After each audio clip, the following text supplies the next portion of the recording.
मित्रांनो नमस्कार. मी डॉक्टर शैलेंद्र देवाणकर. मित्रांनो काही दिवसांपूर्वीच अमेरिका आणि इराण यांनी जवळपास 110 दिवस चाललेला त्यांच्यामधला जो आखातातला संघर्ष आहे, त्या संदर्भामध्ये युद्धबंदीची घोषणा केली आणि त्याशी संबंधित असणारा एक मेमोरंडम ऑफ पीस जो आहे, त्याच्यावरती अमेरिका आणि इराणच्या प्रतिनिधींची स्वाक्षरी देखील झाली आणि त्यानंतर जगाने सुटकेचा निश्वास टाकला आणि आता असं वाटलं, की सगळ्यांचा जो मेन कन्सर्न होता, तो प्रामुख्याने स्टेट ऑफ हार्मुझचं जे ब्लॉकेड होतं, जे इराणकडनं झालं होतं आणि ते अमेरिकेकडनं देखील झालं. आता ते रिलीज होणार आणि ते रिलीज झाल्यानंतर जी तेलाची पुरवठा साखळी होती, ही पुरवठा साखळी प्रामुख्याने पुन्हा सुरळीत होणार, या दृष्टिकोनातनं जगाने सुटकेचा निश्वास हा टाकलेला होता.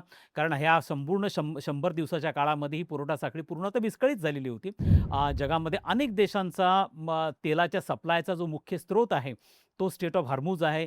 आशिया खंडाचा जर विचार केला तर जवळपास चायनाचं 80% ऑइल जे आहे हे स्टेट ऑफ हार्मुझमधनं येतं. भारताच्या दृष्टिकोनातनं क्लोज टू 25% ऑइल आपण स्टेट ऑफ हार्मुझमधनं येतं. केवळ ऑइल येत नाही, तर भारताच्या दृष्टिकोनातनं फर्टिलायझर्स आहेत आणि इतरही अनेक महत्त्वाच्या म्हणजे पार अगदी सल्फर असेल, अमोनिया असेल, याच्यापासनं सगळाच मुख्य स्रोत जो आहे तो स्टेट ऑफ हार्मुझमधनं आपल्याला प्रामुख्याने येत असतो. नैसर्गिक गॅस आणि तेलाशिवाय देखील. कारण तेलाचे अनेक बाय प्रॉडक्ट्स आहेत. जवळपास 17 बाय प्रॉडक्ट्स आहेत क्रूड ऑइलचे. त्याच्यामध्ये बिटुमन सारखा देखील एक प्रकार आहे, जो कन्स्ट्रक्शन सेक्टरमध्ये प्रामुख्याने वापरला जातो.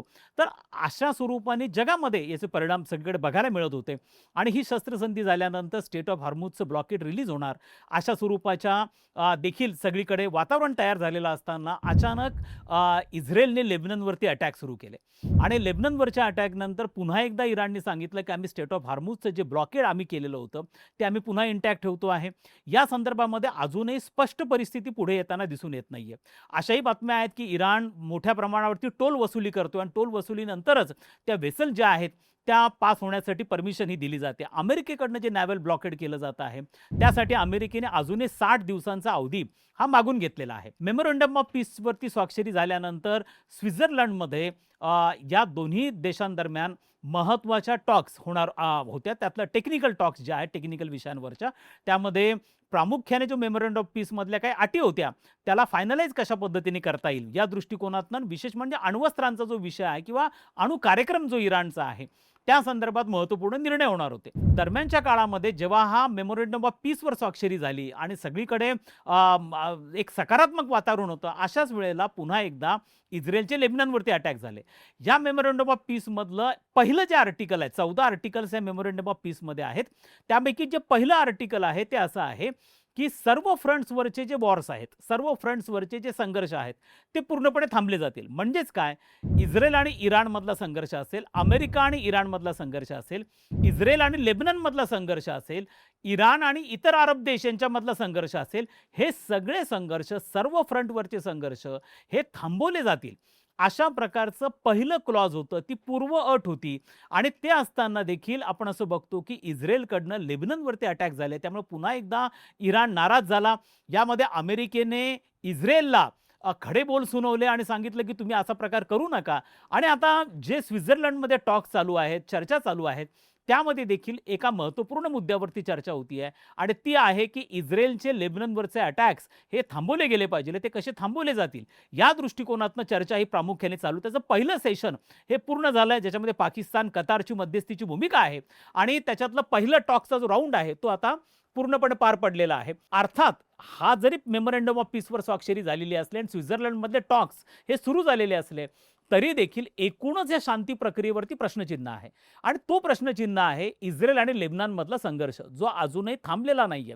त्यामुळे मित्रांनो, आज आपण व्हिडिओच्या माध्यमातून नेमकं इस्रायल आणि लेबननमधला संघर्ष काय आहे आणि हा संघर्ष सातत्याने पूर्ण पश्चिम आशियामध्ये, आखातामध्ये, इस्लामिक देशांमध्ये अस्थिरता, संघर्षाचं वातावरण का निर्माण करतो आहे, हे आपल्याला बघणं अत्यंत गरजेचं आहे. जेव्हा अमेरिका आणि इराण किंवा इराण आणि इस्रायल यांच्यातला संघर्ष चालू होता, तेव्हा पॅरलली इस्रायलचे लेबननवरचे अटॅक देखील चालू होते आणि ते अटॅक्स का होत आहेत, हा हिजबुल्ला नावाचा गट नेमका आहे तरी काय, हा का सातत्याने इस्रायलच्या पाठीशी आहे, ह्या गोष्टी प्रामुख्याने आजच्या व्हिडिओच्या माध्यमातून आपण समजून घेणार आहोत. हेही लक्षात घेणं गरजेचं आहे की जरी आता आपण ह्या मेमोरंडम ऑफ पीसवरती स्वाक्षऱ्या झालेल्या असल्या, सध्या जरा दिलासाचं वातावरण असलं, स्टेट ऑफ हार्मुझमधनं काही वेसल्स हे आता पास होताना दिसून येत असले, तरी देखील परिस्थिती अजूनही अस्पष्ट आहे, परिस्थिती अजूनही अस्थिर आहे. कोणत्याही क्षणी इराण पुन्हा एकदा ब्लॉकेड कंटिन्यू ठेवू शकतो आणि याचं कारण प्रामुख्याने असणार आहे ते इस्रायल आणि लेबननमधला संघर्ष. हा नेमका संघर्ष काय आहे हे आपण प्रामुख्याने समजून घेणार आहोत. इस्रायल आणि लेबनन हे दोन्ही देश परस्परांचे शेजारी देश आहेत. दोघांच्या सीमारेषा हे परस्परांना भिडलेल्या आहेत. मागे मी लेबननवरती एक स्वतंत्र व्हिडिओ पण केला होता. तुम्ही आपल्या ह्या संपूर्ण बँकमध्ये जर बघितलं माझ्या व्हिडिओच्या तर त्यामध्ये तुम्हाला हा व्हिडिओ नक्की मिळेल. प्रामुख्याने लेबननच्या बाबतीमध्ये एक वैशिष्ट्यपूर्ण असा देश आहे की हा एक मल्टी कल्चरल अशा प्रकारचा हेट्रोजेनियस अशा प्रकारचा देश आहे. म्हणजे या देशामध्ये आपण असं बघतो की साधारणतः 3 धर्मांचं प्रामुख्याने प्राबल्य आहे आणि ज्याच्यामध्ये शियापंथी आहेत, सुन्नीपंथी आहेत आणि ख्रिश्चनिटी पण आहे. आणि आता ह्या तिन्ही जे रिलिजन्स आहेत आणि इवन शियापंथी आणि सुन्नीपंथी हे सगळेजण त्या ठिकाणी अत्यंत उत्तम पद्धतीने त्यांचं वास्तव्य होतं आणि म्हणून ही एक हेट्रोजेनियस फॉरवर्ड लुकिंग अशा प्रकारचा हा देश होता. या देशाची पॉलिटिकल सिस्टम फार युनिक सिस्टम आहे. म्हणजेच या तिन्ही कम्युनिटीजला रिप्रेझेंटेशन दिलं जावं म्हणून त्यांनी राष्ट्रपती, पंतप्रधान आणि त्यांच्या हाऊसचा जो स्पीकर असतो हे एकेका कम्युनिटीला द्यायचं ठरवलेलं आहे. म्हणजे जर राष्ट्राध्यक्ष हा सुन्नीपंथी असेल तर त्यांचा पंतप्रधान शियापंथी असेल तर मग ख्रिश्चन धर्माच्या व्यक्तीला स्पीकरचं पोझिशन दिली जाईल. इतकं अप्रतिम बॅलन्स या संपूर्ण देशामध्ये आपल्याला साधताना दिसून येतो. त्यामुळे ही मल्टीकल्चरल देश आहे आणि एक अप्रतिम मॉडेल ह्या देशाने लेबनननी तयार केलेलं होतं. ते मॉडेल संपूर्ण आखातामध्ये, कारण आखातामध्ये शियापंथी आणि सुन्नीपंथीय यांचं प्राबल्य मोठ्या प्रमाणावरती आहे, ख्रिश्चनिटी काही प्रमाणामध्ये देखील आहे, परंतु किती उत्तम पद्धतीने समतोल साधला जाऊ शकतो याचं खूप छान उदाहरण म्हणजे लेबनन सारखा देश होता. आता मुद्दा असा झाला की 1980s मध्ये इस्रायलने लेबननवरती अटॅक केला आणि लेबननवरती अटॅक केल्यानंतर इस्रायलला जो ग्रेटर इस्रायल नावाची संकल्पना आहे त्याच्यामध्ये लेबनन पण येतो. म्हणजे इस्रायलच्या सीमारेषा वाढवून जे शेजारचे काही देश आहेत त्यांना आपल्याकडे घेण्याचा जो इस्रायलचा प्रयत्न आहे, ज्याला ग्रेटर इस्रायलची कन्सेप्ट असं म्हणतात, त्याच्यात लेबनन हा इस्रायलचा पार्ट म्हणून आहे.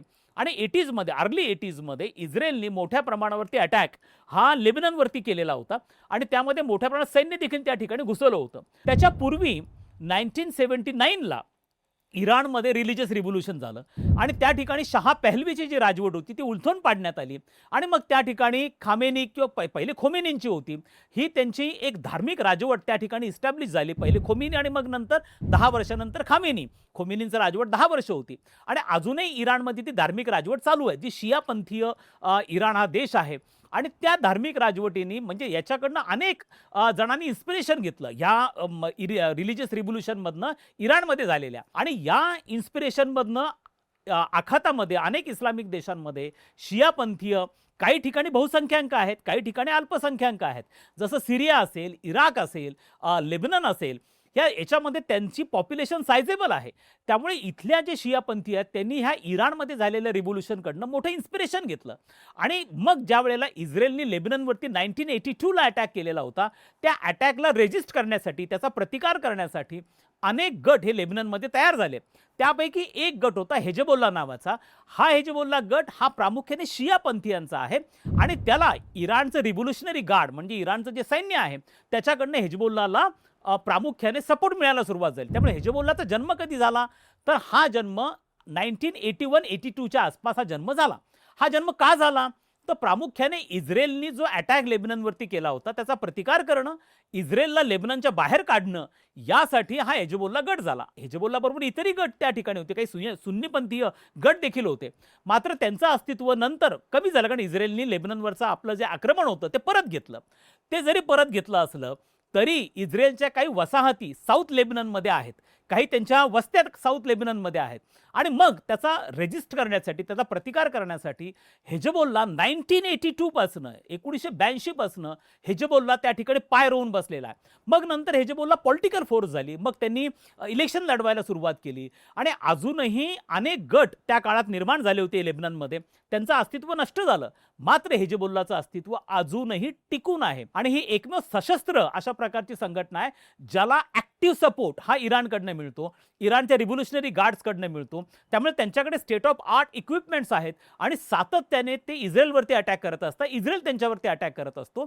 आणि दक्षिण लेबनन, साऊथ लेबनन जो आहे, जो प्रामुख्याने इस्रायल बरोबर इस्रायलचा नॉर्थ भाग आणि लेबननचा साऊथ भाग हा तुम्हाला एकमेकांना भिडलेला दिसतो. त्याच्यामध्ये हेजबोल्लाचं अस्तित्व मोठं असल्यामुळे हेजबोल्लाच्याकडनं इस्रायलला सर्व्हायव्हलचे थ्रेट आहेत आणि म्हणून सातत्याने इस्रायलकडनं लेबननवरती अटॅक होत असतो, हेजबोल्लावरती अटॅक होत असतो आणि या हेजबोल्लानी एक साऊथ लेबननमध्ये टनेलचं नेटवर्क तयार केलं आहे. मित्रांनो, शेकडो किलोमीटरचे टनेल्स त्यांनी तयार केलेत, अंडरग्राऊंड सिटीज तयार केलेल्या आहेत आणि त्या ठिकाणी प्रामुख्याने आपण ज्याला म्हणतो की आपण आता 5Gच्या याच्यामध्ये आहोत, तर ते बेसिकली 2G म्हणजे ज्या वेळेला पेजर वगैरे वापरले जायचे अशा प्रकारचे इक्विपमेंट ते वापरतात. म्हणजे कोणत्याही पद्धतीने मोबाईल कनेक्टिव्हिटी त्यांच्याकडे बिलकुल ते मोबाईल्स वापरत नाहीत, जेणेकरून इस्रायलकडनं ते ट्रेस केले जातील आणि त्या ठिकाणी अटॅक केला जाईल.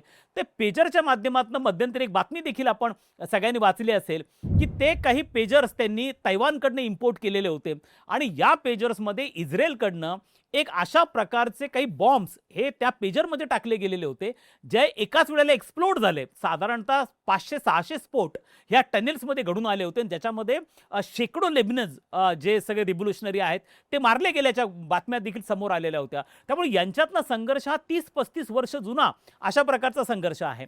ज्या वेळेला आखातामधला संघर्ष सुरू झाला अमेरिका आणि इराणला, तेव्हा अमेरिकेने मध्यस्थी केली आणि पहिल्यांदा लेबनन आणि इस्रायलमधल्या टॉक्स अमेरिकेने होस्ट केल्या, त्यांच्यामध्ये चर्चा पण झाली, परंतु या चर्चेमधनं कोणत्याही प्रकारचा आउटकम आलेला नाहीये आणि अजूनही इस्रायल हा लेबननवरती अटॅक करतोच आहे. आता हेजबुल्ला हा गट शियापंथी असल्यामुळे, त्यांना शियाचं सपोर्ट असल्यामुळे इराणनी ही प्री कंडिशन ठेवलेली आहे की जोपर्यंत इस्रायल लेबननवरचे अटॅक थांबवत नाही तोपर्यंत आम्ही स्टेट ऑफ हॉर्मुझचं ब्लॉकेड जे आहे ते रिवोक करणार नाही, रिलीज करणार नाही.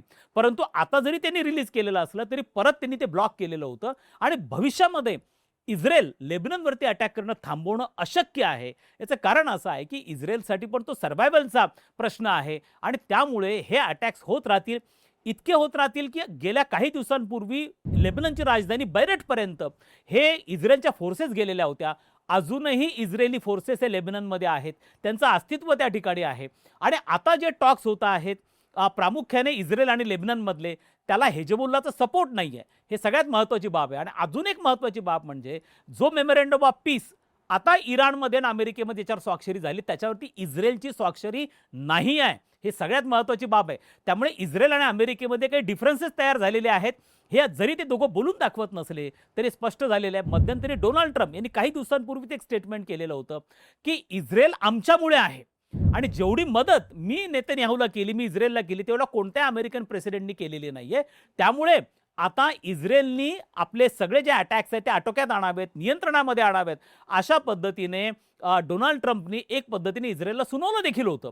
त्यामुळे आपल्याला हे लक्षात घ्यावं लागेल की या संपूर्ण पीस ॲग्रीमेंटमध्ये, शस्त्रसंधीमध्ये इस्रायलचा समावेश नाही आहे. त्यामुळे इस्रायलवरती कोणतंही ऑब्लिगेशन नाही आहे की त्यांनी इराणवरती अटॅक करायचा नाही. त्यामुळे ही शक्यता देखील नाकारता येत नाही भविष्यामध्ये. लक्षात घ्या, हा जो सगळा संघर्ष सुरू झाला तो का सुरू झाला?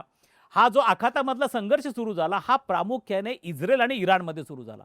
हा का बरं झाला होता? कारण दोघांनी एकमेकांना नष्ट करण्याच्या धमक्या दिल्या होत्या. इराणनी सांगितलं होतं की इस्रायलचं अस्तित्व पुढच्या काही वर्षांमध्ये जगाच्या नकाशावरनं संपवून टाकलं जाईल. सिमिलरली इस्रायलने सांगितलं की इराणमधली धार्मिक राजवट आम्ही संपवून टाकू.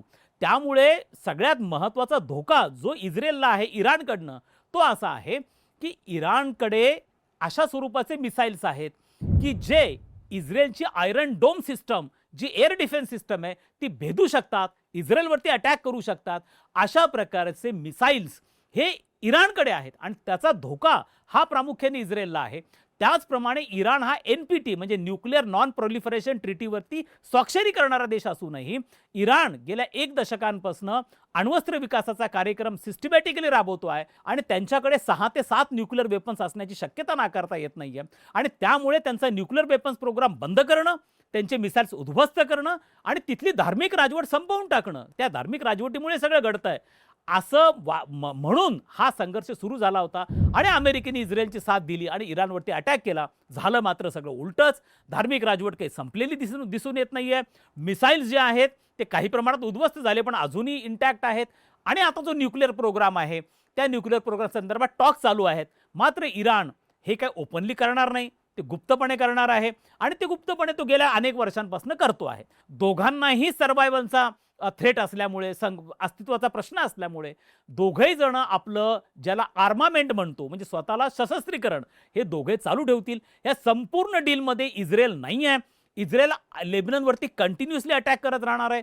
इस्रायल इराणवरती अटॅक करण्याची शक्यता नाकारता येत नाही. त्यामुळे हा जो डील झालेला आहे, या डीलवरती अजूनही मोठा क्वेश्चन मार्क आहे.